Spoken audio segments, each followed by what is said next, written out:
선천적 영향이 더 크다, 뭐 후천적 영향이 더 크다, 이제 이렇게 말들이 왈가왈부가 많이 있기는 있는데, 제가 봤을 때는 선천적 영향이 조금 더 큰 것 같긴 해요. 반 이상인 것 같기는 한데, 근데 그래도 후천적인 영향이 뭐 5%, 10%가 되는 게 아니라 제가 봤을 때는 그래도 한 3, 40% 정도는 된다고 보거든요.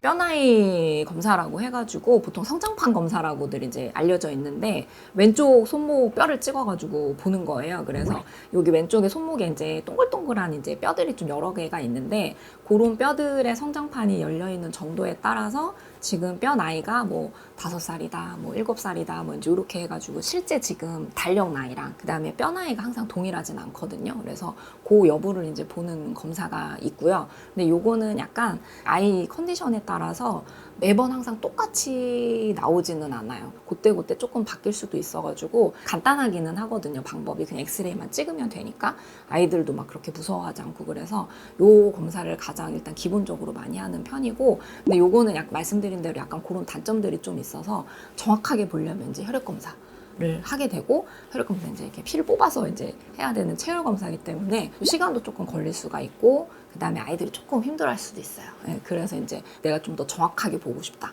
그럴 때는 이제 그 검사를 하게 되는데, 또 약간 그런 단점이 있어서 되게 막 심각하게 부모님들이 생각하시지 않는 경우에는 간단하게 그냥 뼈 나이만 찍어서 보는 경우도 종종 있기는 해요. 만약에 조숙증이 있는 아이다, 나이도 어린데 성호르몬이 좀 일찍부터 나오는 증상이 있어서 2차 성징이 좀 보인다, 그럴 때는 3개월 단위로 검사를 하는 거를 권해드려요. 그래서 성호르몬 수치가 혹시나 오르지는 않았는지 그런 것들을 이제 좀 보고요. 그런 게 없이 그냥 단순하게 성장만 이제 이렇게 보는 경우라면 그때 6개월에 한 번씩 보는 거를 권해드려요. 그래서 지금 특별히 뭐 조숙증 증상이 없기는 하지만은 그래도 6개월마다 한 번씩은 봐서 성호르몬이 갑자기 또 그렇게 이제 좀 많이 나오거나 그럴 기미가 있지는 않는지 그런 걸 또 확인하기 위해서 6개월마다 한 번씩 그렇게 보는 거를 권해드려요. 네. 보통은 부모님 키도 보고, 그 다음에 현재 나이 대비 키도 보고, 이제 만약에 검사 결과가 있으면은 그거를 가지고도 최종적으로 어느 정도 클 수 있을 것 같아요. 생활습관 얘기도 좀 듣기는 해요. 지금 뭐 키가 작지는 않아도 매일 막 밤에 12시 넘어서 자고 있고 운동도 안 하고 이제 그런 것들 있다 보면 사실 앞으로 잘 클 수 있다는 게 조금 기대가 좀 떨어지기 때문에, 이런 것들을 아무튼 다 합쳐가지고서는 어느 정도 최종 예상 키를 이제 본 다음에 본인들이 또 원하는 키들이 또 다 다르기 때문에 그런 거를 물어본 다음에 힘들다, 아니면 가능성이 있다, 아니면 충분하다, 이제 이런 식으로 이제 좀 말씀을 드리는 편이에요. 그 간극을 이제 맞춰가지고 실제 지금 어느 정도 클 수 있는 거랑 예상되는 키랑 기대하는 키랑 맞추는 거죠. 타협을 좀 해서, 그래도 이제 아직까지 가능성이 있으니까는 조금 더 이제 높여가지고서는 그렇게 이제 맞춰서 목표치를 서로 그렇게 얘기를 해서 만들어 놓고, 그런 다음에 이제 그렇게 크려면은 매달마다 얼마 정도씩은 커야 되고, 이제 그런 것들을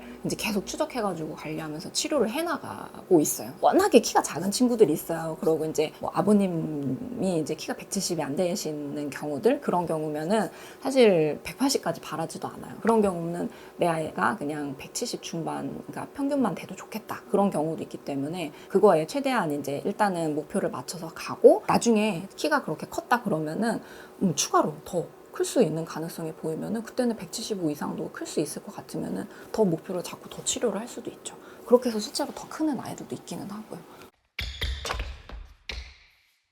키가 선천적 영향이 크냐, 뭐 후천적 영향이 크냐, 막 이런 말들이 있잖아요. 사실 선천적인 영향을 무시는 못해요. 진짜 이렇게 잘 안 먹는 아이인데도 부모님들이 워낙 크신 분들이 있으세요. 막 아버님 80 넘으시고 어머님 70 넘으시고 이런 분들은 아이가 잘 안 먹어서 빼빼 마르기는 했어도 키가 큰 아이들은 있어요. 이제 유전자의 영향을 무시 못하기 때문에 그런 아이들도 있기는 있지만은, 그러지만은 선천적인 영향이 100%는 아니기는 하거든요. 100%는 아니고, 이제 뭐 선천적 영향이 더 크다, 뭐 후천적 영향이 더 크다, 이제 이렇게 말들이 왈가왈부가 많이 있기는 있는데, 제가 봤을 때는 선천적 영향이 조금 더 큰 것 같긴 해요. 반 이상인 것 같기는 한데, 근데 그래도 후천적인 영향이 뭐 5%, 10%가 되는 게 아니라 제가 봤을 때는 그래도 한 3, 40% 정도는 된다고 보거든요. 그렇기 때문에 후천적으로 내가 얼마만큼 노력하는지에 따라서 내가 이제 그 부모님 키를 가지고서는 중간 예상 키에서 한 10cm 정도는 클 수 있다고 보고 그렇게 큰 친구들이 있어요. 아이들이 같이 노력을 해야 되고 부모님들도 같이 봐주셔야 되는 부분이고 이게 1, 2년으로 끝나는 게 아니라 사실 어떻게 보면 장기 이제 관리이기 때문에 그 기간 동안에 계속 그렇게 한다는 게 사실 쉽지는 않거든요. 아이들도 사춘기 기간 동안에 또 이제 이렇게 겪어야 되는 일들이고 해내야 되는 일들이기는 해서 마냥 쉽지는 않지만은 힘들지만 해내는 아이들 같은 경우에는 최종 키가 그렇게 10cm 넘게 커서 여자애들 같은 경우에는 70 넘는 친구들도 있고요. 남자애들 같은 경우도 80 넘는 친구들이 생기기는 해요.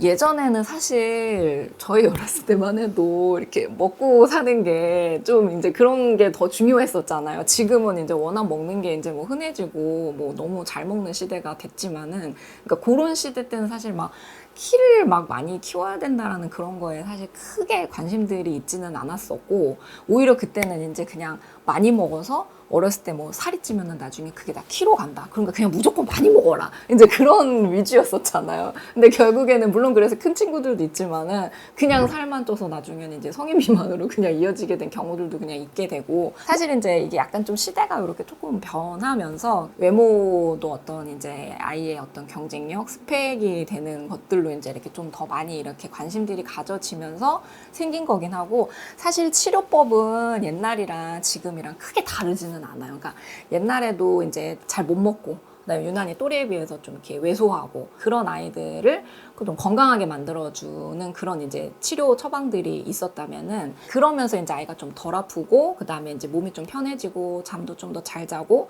밥을 좀 더 잘 먹게 되면 그럼 당연히 키는 잘 클 수밖에 없거든요. 그래서 그때는 그냥 그 결과물을 크게 안 봤었다면은 지금은 그렇게 해주니까는 키가 잘 크게 되고 키가 잘 크고 큰다는 게 요즘엔 어떤 하나의 그런 이제 스펙이 됐다 보니까는 그 결과물이 이제는 눈에 이제 띄어가지고서는 아 그러면은 이런 치료가 성장을 잘 하게 도와주는 치료도 되는 거구나라고 어떻게 보면 그렇게 알려지게 되면서 이런 쪽으로도 이제 많이 이제 좀 알려지게 되고 말도 하게 되고 그렇게 된 거죠.